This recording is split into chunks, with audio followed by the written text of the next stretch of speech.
Olá, seja muito bem-vindo ao Divulga Cidade SP, o nosso canal de comunicação aqui de Acang região. Hoje, o mês de abril, do autismo, e nós estamos aqui com as meninas da PAI da nossa cidade, Samela, Rosa e Iracilda, sejam muito bem-vindas. Nós que agradecemos. Pode falar um pouquinho, né, a função de cada uma de vocês aqui da PAI? Certo. Bom, pessoal, meu nome é Samela. Eu estou como psicóloga desde de setembro de 2021, até quando Deus quiser. E hoje nós estamos atuando aqui com crianças dentro do espectro do autismo, né, que é o nosso tema, mas nós também temos crianças com deficiência intelectual e deficiências múltiplas. Rosa. Olá pessoal, eu sou a Rosa Maria, eu sou diretora administrativa, pedagógica, estou na PAI aqui há 4 anos. Olá, eu sou a Iracilda, sou assistente social, estou há pouco menos de um mês na PAI, estou adorando trabalhar, espero continuar por um bom tempo lá. Já são 14 anos de formação, mas é a primeira vez que eu trabalho, né? Atuei no CRAS, são trabalhos diferentes, trabalhei no CRAS por 1 ano, por processo seletivo, e hoje estou na PAI. Bom, primeiramente, agradecer vocês por estarem aqui, aceitarem o convite, né, do nosso bate-papo. Nós que agradecemos o convite. É sempre um prazer inenarrável estar perto da Ana, né, gente? Muito obrigada. Gente, o tema, né, autismo. Vamos começar com a Samela. Sim. Quais são, assim, os sinais, né, quando a gente fala sobre autismo, quais são os sinais, assim, que a gente pode identificar quando, né, o pai, a mãe desconfia, né, que o filho possa ter algum problema? Como que a gente poderia identificar isso? Então, Ana, o que acontece? O autismo, ele é vamos dizer assim, ele é um transtorno do neurodesenvolvimento, né? Então, muitas vezes as pessoas falam assim, mas autismo tem cura. Não, não tem. É um transtorno, assim como o TDAH, assim como o TOD. O que a gente pode fazer é tratamento. Então, o que acontece? Acho que o primeiro passo é ter esse olhar e perceber que essa criança está tendo um desenvolvimento, vamos dizer assim, atípico, né? Então, por exemplo, logo que o bebezinho nasce, ele tem um contato muito maior com a mãe, em decorrência da gestação, já vem todo um processo ali hormonal, e o bebezinho, se você perceber, acho que quem já teve filhos, sim, né? Quando você está amamentando, o bebezinho está olhando para você, você mantém aquele contato ali. E com relação às crianças com autismo, quando a gente faz uma entrevista de anamnese com os pais, eles relatam que eles não percebiam isso nas crianças, né? Então, às vezes a mãe fala assim, nossa, mas meu filho ele nunca olhou para mim enquanto eu amamentava. Meu filho ele nunca demonstrou muito interesse em outros adultos, quando era bem bebezinho, né? Recém-nascido. Então, geralmente é aquele bebezinho que não mantém contato, ele não tem, vamos dizer, um interesse mesmo por outras pessoas. Às vezes chega outros familiares com um bebezinho em desenvolvimento típico, ele vai estranhar, ou às vezes ele vai ter interesse naquela pessoa nova, ele vai ficar olhando, vai ter vamos dizer assim, uma conversação, né? E com o autista não, para ele tanto faz, tanto fez, tá? Ou com pessoas desconhecidas, com o pai, com a mãe, ele não vai demonstrar tanto interesse. Isso logo de bebezinho, né? Tem também a questão de muitas mãezinhas a gente conversando, fazendo a entrevista, elas falam que parece que meu leite não sustentava, que ele não tinha aquela necessidade, se ele ficasse o dia inteiro sem mamar, estava tudo bem, para ele estava tudo bem. Então, era aqueles bebezinhos mais quietinhos, que não tinha tanta interação. Aí tem a questão do atraso, né? Conforme o bebezinho vai crescendo, né? Ele vai se desenvolvendo. Tem alguns marcos que a gente fala do desenvolvimento que os autistas ou eles apresentam muito cedo ou eles têm aquele atraso. Então, por exemplo, falar as primeiras palavrinhas. Tem crianças autistas que falam após os 2, 3, 4, 5 anos. E tem crianças autistas que começam a falar assim com 9 meses, muito cedo, muito cedo. São níveis de autismo, é isso que a gente pode falar? Sim, a gente fala de nível de suporte, mas não é que aquela criança seja, a criança ela é pervasiva, a criança é nível de suporte 1. Não, o nosso apoio que é um nível de suporte. Então, por exemplo, nós temos lá na PAI crianças com autismo que tem um nível de suporte, que a gente precisa ter esse suporte com ele, nível 1. Entendi. Mas nós também temos o nível de suporte 3, que aí a gente, o nosso apoio para aquela criança é mais pervasivo. Então a gente precisa estar sempre orientando aquela criança, fulano, você precisa ir no banheiro, viu? Você precisa escovar os dentes, vamos lavar as mãozinhas, vamos fazer oração, agora é hora de comer, porque eles não têm muito essa noção de fazer por conta própria, de ter essa autonomia. Então eles fazem com o comando verbal, né, que a gente geralmente fala. Certo. Por isso que o autista ele tem que ter uma rotina diária, né? Tanto na escola como em casa, para que ele possa ter um desenvolvimento. Porque assim, eles não têm aquela noção de falar assim, olha, agora eu vou acordar e vou tomar café. Então, aí o outro fala assim, agora é hora de tomar o banho. Então, se cria-se uma rotina com ele, todos os dias fazendo a mesma coisa, ele vai se desenvolver normalmente. Até porque eles não aceitam muito mudança, né? Eles não gostam de mudança. E todo autista, ele precisa de tratamento, de um acompanhamento com a PAI? Não necessariamente, né? A gente tem os autistas mais desenvolvidos, tem os autistas que têm mais comprometimento, né? Todos precisam de um tratamento. E assim, as escolas hoje em dia eles estão se preparando para receber os autistas, né? Porque são crianças que precisam de um atendimento, de um olhar diferenciado, né? Então, não necessariamente a gente tem autistas no município, a gente tem os nossos autistas lá na PAI. Uns são verbais, outros não são. E outros, como a Samela já disse, um desenvolve mais cedo, outro mais tarde. Por isso que é sempre necessário ter aquele olhar desde criança e já começar a passar pelo neuro, por um pediatra, para ir acompanhando para que ele tenha uma autonomia mais para frente. E existe assim, quando os pais, né, desconfiam, existe um certo, assim, não sei se seria preconceito, mas uma aceitação dos pais, assim, quando vem a notícia assim, nossa, seu filho é autista, existe assim uma dificuldade de aceitar? Tem bastante. Muito. Sério? Tem, né, Samela? É muito difícil. Eu acho que no caso tem que trabalhar com os pais com também, os pais, né? também. A Samela pode falar isso melhor, que como psicóloga, na anamnese dela, ela vê a dificuldade, vê o jeito que a família não consegue lidar com a situação, né? Eu já ouvi, assim, de pais, assim, meu filho é autista, mas ele é normal, né? Então, assim, você percebe que, às vezes, até os próprios pais, eles têm aquela, né? Nossa. Não sabe como lidar, porque uns têm uns comportamentos, assim, vamos dizer, um comportamento normal, são mais calmos, mais tranquilo, outros já são mais agressivos, outros não aceitam muitas mudanças, tem uns que são mais maleáveis, né? A gente tem um autista lá na PAI que ele é uma delícia, né? Ele não aceita tudo. Essa semana ele foi com a Samela no centro de saúde, acho que foi fazer uma palestra. Seria uma palestra, uma roda de conversa. Sabe, uma graça, né? Agora tem uns que já são mais agressivos, né? Sim. Agora a aceitação do pai e da mãe é muito difícil, né? Muito difícil. E aí tem que trabalhar tanto a criança quanto os pais, né? Para que tenha uma vida mais natural, mais normal possível, né? Sim. Porque tem a questão, Ana, também dos próprios sintomas, né? Conforme aquela criança vai desenvolvendo, outros sintomas vão aparecendo e alguns continuam. Então, por exemplo, a presença de estereotipia.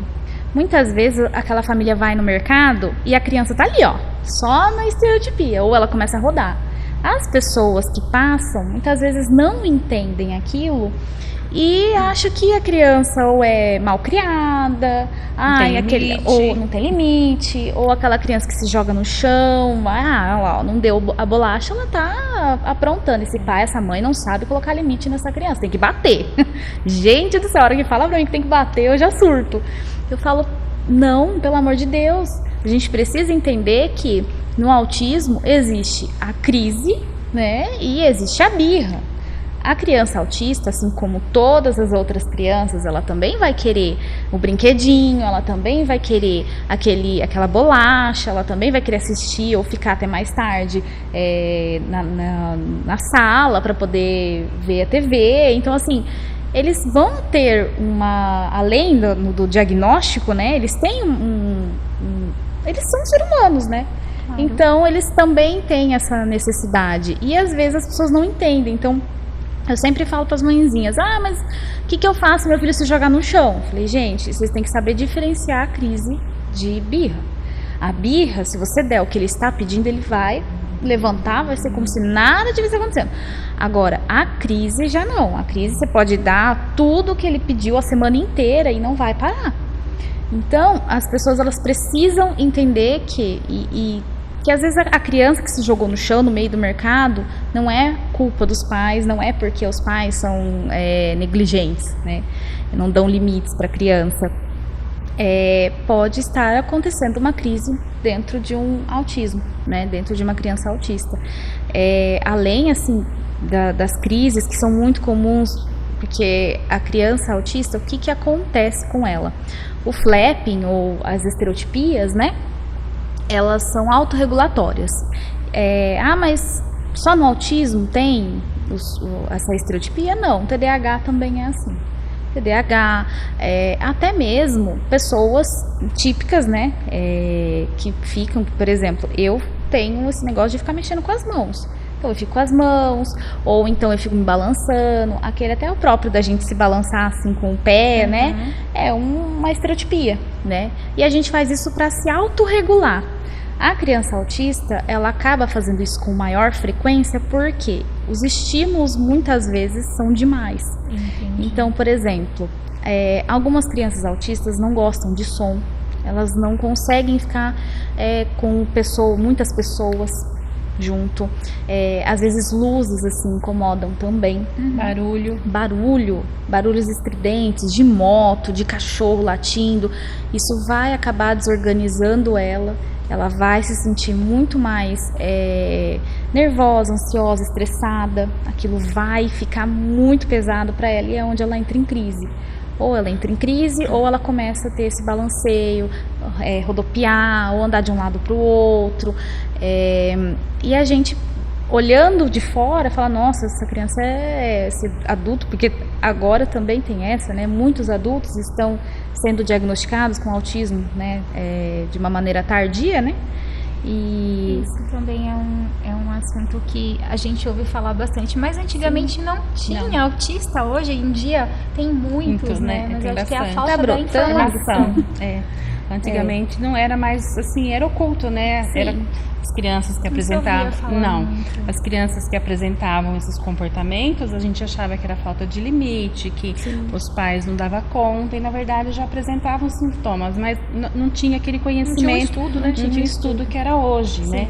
Mas o autismo antigamente, há muito tempo atrás, ele era associado à esquizofrenia, né? E às vezes passava despercebida. Agora com a evolução, os estudos, o acesso a tanta informação que agora os autistas com 30 e poucos anos está sendo diagnosticado. E também tem aquela questão de tomar cuidado, porque às vezes a pessoa vai pesquisar tanto e acabar achando doença que não tem, né? Exatamente. Tem que tomar muito procurar cuidado. O profissional certo para isso. Tem que procurar o profissional certo, tem que ter um olhar bem cauteloso, porque às vezes pode confundir o comportamento de uma criança, falar assim, ela é autista. Não, às vezes tem um comportamento de andar nas pontinhas dos pés, não dá muita função aos brinquedos. Nem sempre quando a criança ela anda na ponta do pé, ela não significa que ela é uma autista. Não significa que ela é uma autista. Tem criança que gosta de brincar e colocar todos os objetos encarregadinhos. Isso é uma característica do autismo, mas nem todos. Hoje em dia tem muitas crianças que fazem isso. Sim. Ter uma, como é que fala? Ter uma mania de ter um objeto, né? De um objeto pessoal que não desgruda daquilo lá. Tem muitas crianças que têm a naninha, né? Né? Os autistas também vai ter. Então nem sempre todos esses sintomas que falam, anda nas pontas dos pés, não sei o que, é o autismo. Não, né? A gente tem que ter um olhar bem diferenciado para não taxar a criança. Outra coisa interessante que eu vi é a questão do cordão, né? Sim. Hoje a gente tem esse cordão de identificação do autista, né?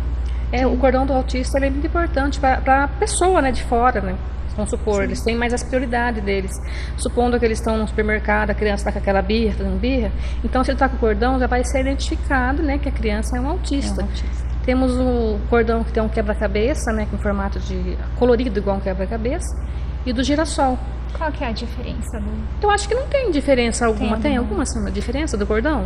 Não, é porque assim, o cordão de quebra-cabeça, geralmente o quebra-cabeça em si, ele é o símbolo escolhido para os autistas. Então, muitas vezes, a pessoa ela vê e fala, nossa, acho que aquela pessoa ela é autista, porque ela tem o quebra-cabeça.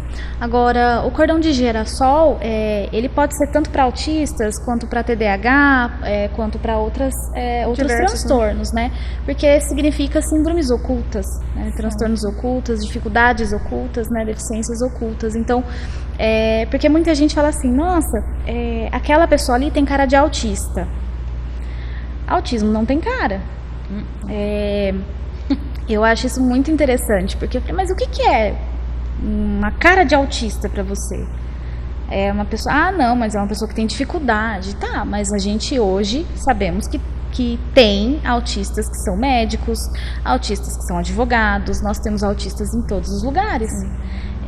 Então, assim, como que você vai olhar para aquela pessoa e falar, aquilo lá tem cara de autismo? Ou não tem cara de autista. Ou não tem cara de autista, que também é muito comum. As pessoas que têm um desenvolvimento mais elevado, vamos dizer assim, então, aquelas pessoas que têm autismo, mas têm um nível de suporte 1, vamos dizer assim, que conseguem fazer faculdade, conseguem ter toda uma vida tranquila, as pessoas falam, nossa, quando chega a informação, fala, nossa, mas você não tem cara de autista.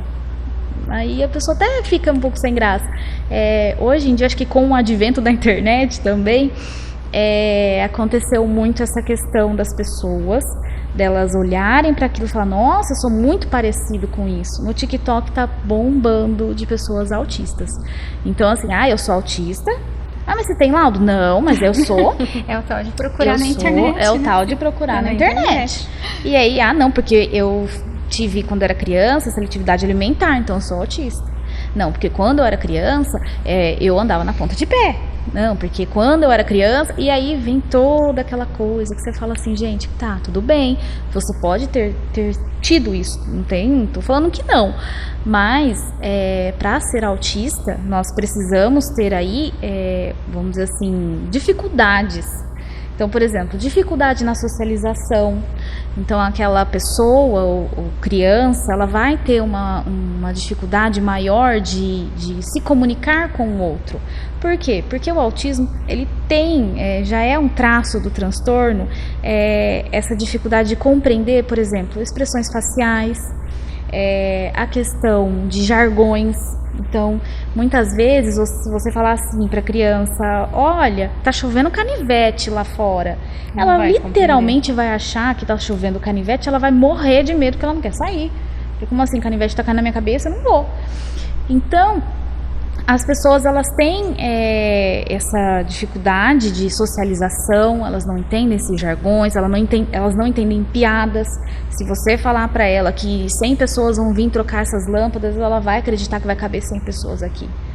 Então, tem uma dificuldade assim de entender o que o outro quer passar, se o outro está chorando. Muitas vezes eles parecem ser frios, mas não é que eles são frios, é porque eles não entendem direito as emoções. Então eles passam essa, aquela pessoa lá é muito fria, não é? É uma maneira diferente. É uma maneira diferente de se expressar, exatamente, uma maneira diferente de ser, de ver o mundo.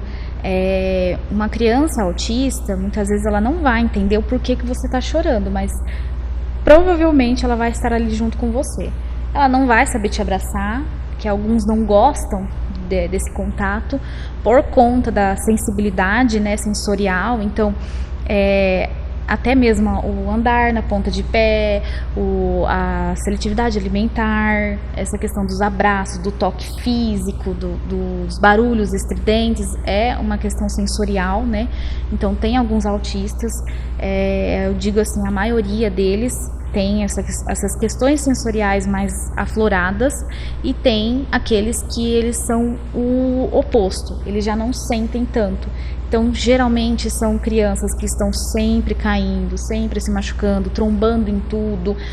Quando vai abraçar, elas abraçam muito forte, elas não têm noção da força que elas têm.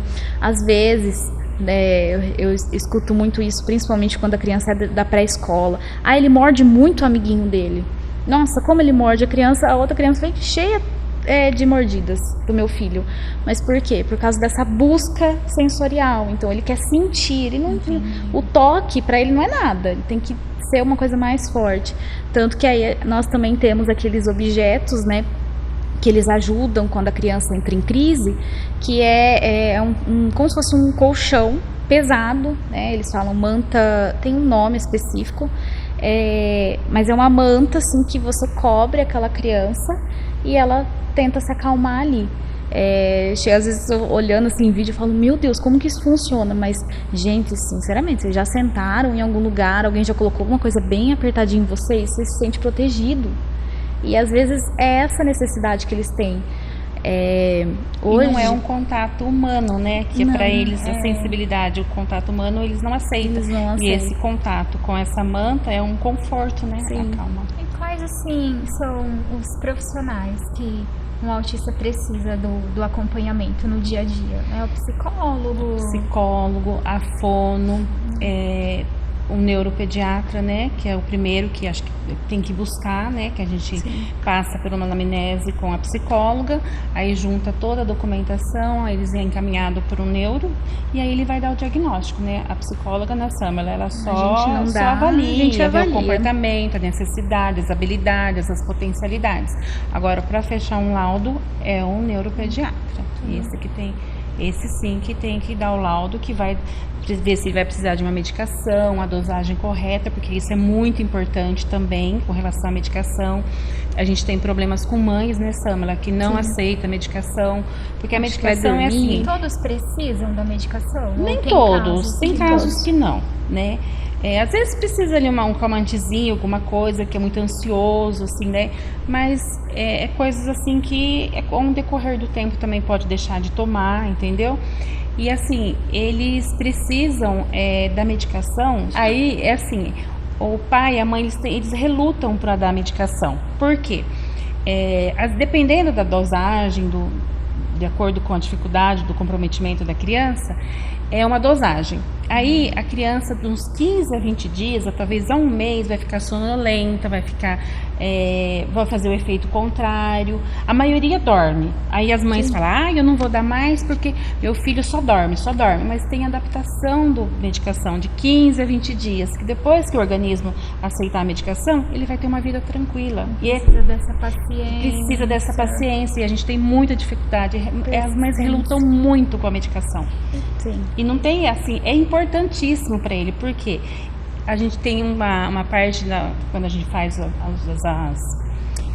faculdades, né, as pós, assim, que fala que o autismo, eles têm que se organizar exterior para se organizar o interior. Então, a medicação vai fazer que ele se organize no exterior e automaticamente ele vai se acalmando e vai se organizando interior. Entendeu? Então é muito importante, mas a gente sofre com isso, com as crises, a gente tem lá na PAI mães que relutam, né? Mas o médico passa, cabe a mãe obedecer e ver a importância que é, porque isso ajuda muito a criança. Ter uma vida mais saudável. Ter uma vida mais saudável, ter uma qualidade de vida, porque ele é medicado, ele pode ficar tranquilo, fazer todas as atividades. Né? Tanto para a criança quanto para a família toda. Quanto para a família toda. Dá um equilíbrio para todo mundo. Dá um equilíbrio eu sempre tô falando, assim, quando vai alguma mãe que a gente percebe que não tá dando medicação, seja tanto para o TEA quanto para deficiência intelectual, né? Eu sempre falo, gente, vocês têm que pensar que aqui o seu filho vai passar 4 horas. São só 4 horas conosco. Aqui nós temos uma equipe que consegue conter a criança quando necessário, consegue impor limites quando necessário, mas e na casa? E na vida, né? E na vida?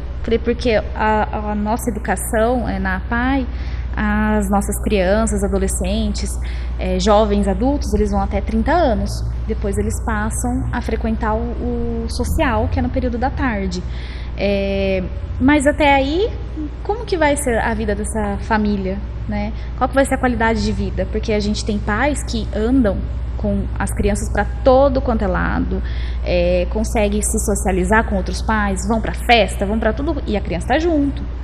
Tem pais que não conseguem, porque a criança, ela não está habituada com aquele ambiente, e aí soma a falta de medicação, a falta de limite, porque sim, gente, crianças com deficiência, seja autismo, seja, enfim, elas precisam de limites.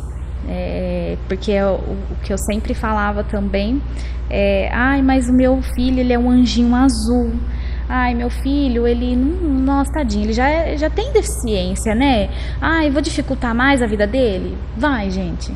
Vai, porque as crianças, isso em qualquer criança, independente da deficiência que tenha, elas testam os limites para saber o amor.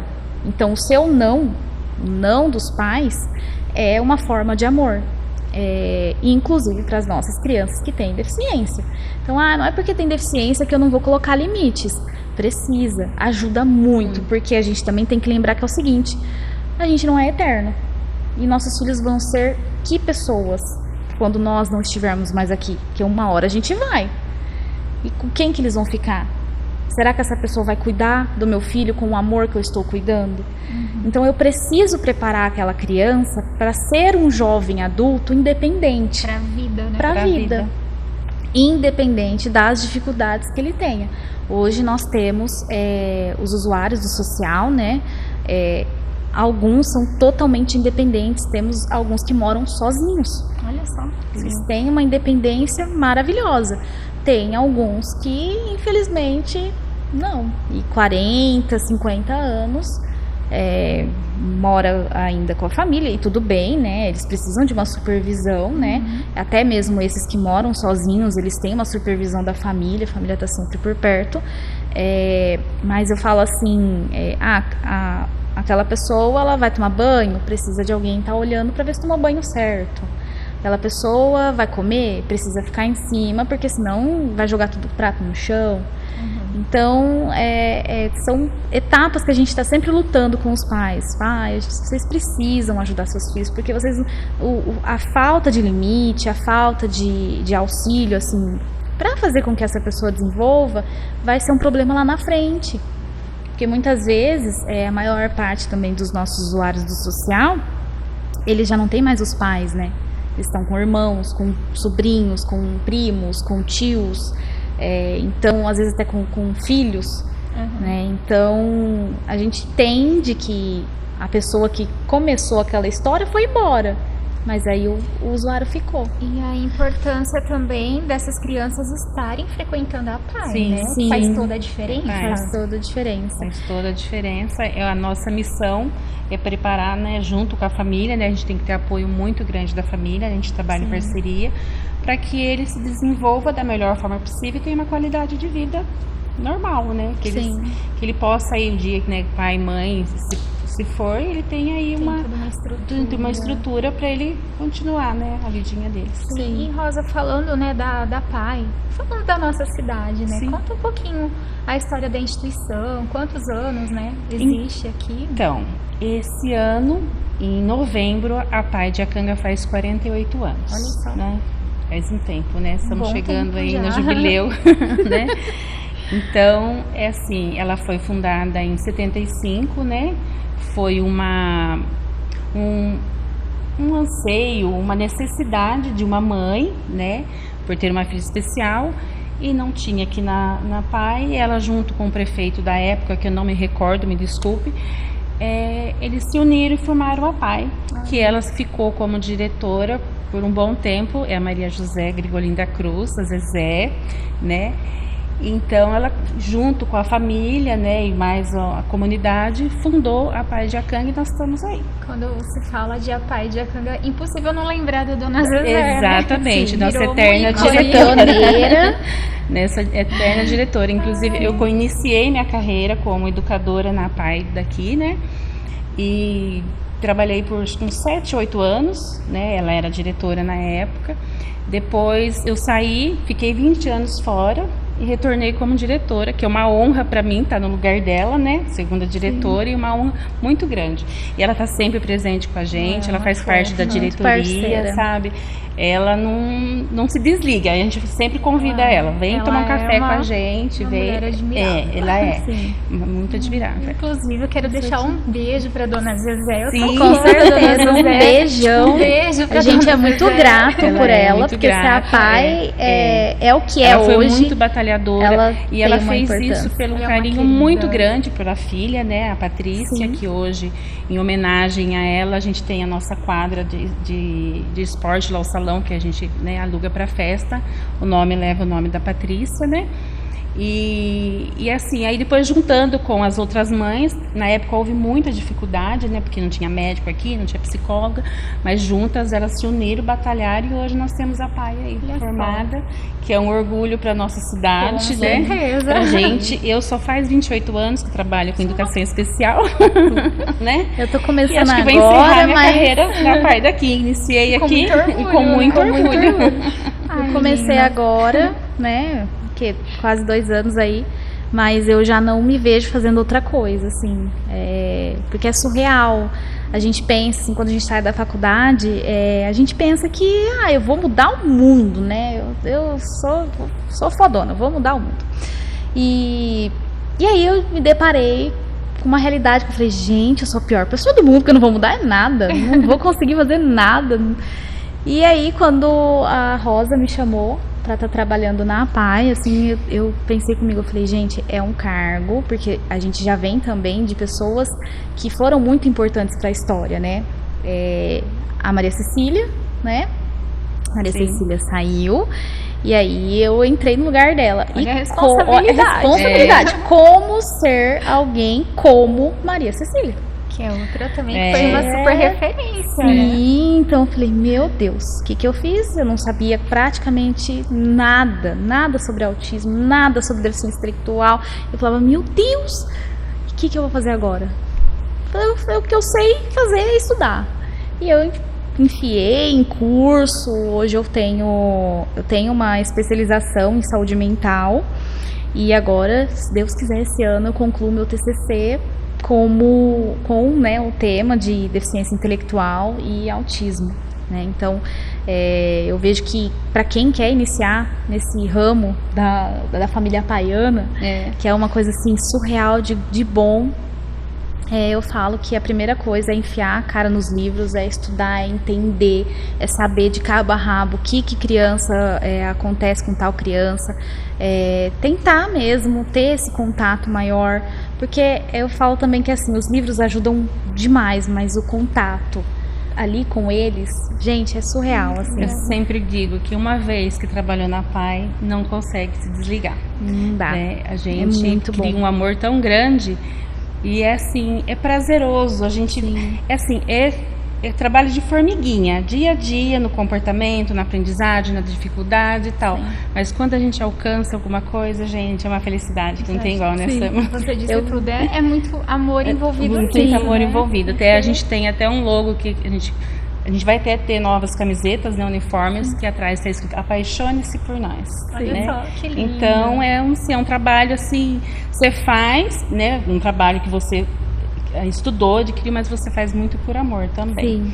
Eu falo que não é só nós, profissionais lá dentro, mas toda a equipe da diretoria também, né? A gente tem uma equipe que batalha para angariar fundos, né? Sim. A gente está aí com o presidente, o Cidinho, que está batalhando para construir um prédio novo para a instituição. Se Deus quiser, logo nós vamos estar concluindo.